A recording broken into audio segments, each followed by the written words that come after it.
Sometimes you might encounter a problem that the dialog box windows in AutoCAD does not appear, does not open for some commands in AutoCAD, like save as. So whenever you do a save as, for example, if I go to the file menu and click on save as you can see, the save as dialog box becomes as part of the command bar, rather than showing the save as window, which easy to deal with, because we kind of got used to it in the Windows platform.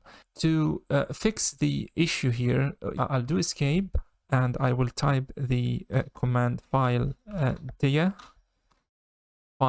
dia, enter, and make sure that the value assigned to Filedia is 1 rather than 0. So 1, enter, change that value.